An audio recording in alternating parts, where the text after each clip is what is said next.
बोले बांके बिहारी लाल की जय। अर्जुन द्वारा भगवान की स्तुति। परम ब्रह्म परम धाम पवित्रम परमं भवान पुरुषं शाश्वतं दिव्यम आदिदेवम अजं विभुम्। और इस प्रकार भगवान के वचनों को सुनकर अर्जुन प्रभु के चरणों में बोले कि हे भगवान, आप परम ब्रह्म परम धाम और परम पवित्र हैं, क्योंकि आपको सब ऋषिगण सनातन दिव्य पुरुष एवं देवों का भी आदि देव अजन्मा और सर्वव्यापी। आहो त्वां ऋषया सर्वे देवर्षि नारदा तथा असिता देवला व्यासा स्वयं चाएव प्रवेशे में। कहते हैं वैसे ही देवर्षि नारद तथा असित और देवल ऋषि तथा महर्षि व्यास भी कहते हैं, और स्वयं आप भी मेरे प्रति कहते हैं। अर्जुन द्वारा भगवान के प्रभाव का वर्णन। सर्वमेतत्ऋतं मन्ये यत् मां वदसि केशव, नाहि ते भगवन् व्यक्तिं विदुः देवा न दानवा। और हे केशव, जो कुछ भी मेरे प्रति आप कहते हैं सबको मैं सत्य मानता हूँ। हे भगवान, आपके लीलामय स्वरूप को ना तो दानव जानते हैं और ना देवता ही। स्वयं एव आत्मनात्मानं वेत्थ त्वं पुरुषोत्तम भूत भावं भूतेश देव देव जगतपते।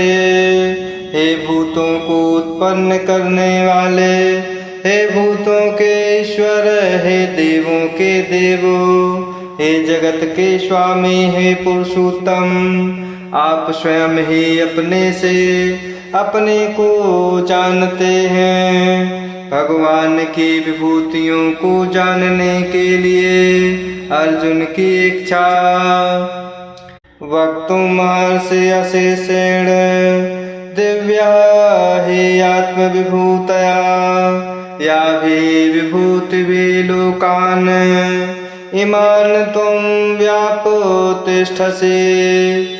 इसलिए हे भगवान, आप ही उन अपनी दिव्य विभूतियों को संपूर्णता से कहने में समर्थ हैं, जिन विभूतियों के द्वारा आप इन सब लोकों को व्याप्त करके स्थित हैं। भगवत चिंतन के विषय में अर्जुन का प्रश्न। कथं विद्यामहं योगिन त्वां सदा परिचिन्तयन् केषु केषु चा भावेषु चिन्तयासि भगवन् मया। हे योगीश्वर, मैं किस प्रकार निरंतर चिंतन करता हुआ आपको जानूं, और हे भगवान, आप किन किन भावों में मेरे द्वारा चिंतन करने योग्य हैं। योग शक्ति और विभूतियों को विस्तार से कहने के लिए अर्जुन की प्रार्थना। विस्तरेण आत्मनः योगं विभूतिं चा जनार्दन भूयः कथय तृप्तिः शृण्वता नास्ति मे अमृतम। और हे जनार्दन, अपनी योग शक्ति को और विभूति को फिर भी विस्तार पूर्वक कहिए, क्योंकि आपके अमृतमय वचनों को सुनते हुए मेरी तृप्ति नहीं होती, अर्थात सुनने की उत्कंठा बनी ही रहती है। अपनी विभूतियों को अनंत बतलाकर प्रधान प्रधान विभूतियों को कहने के लिए भगवान की प्रतिज्ञा। बोले बांके बिहारी लाल की जय।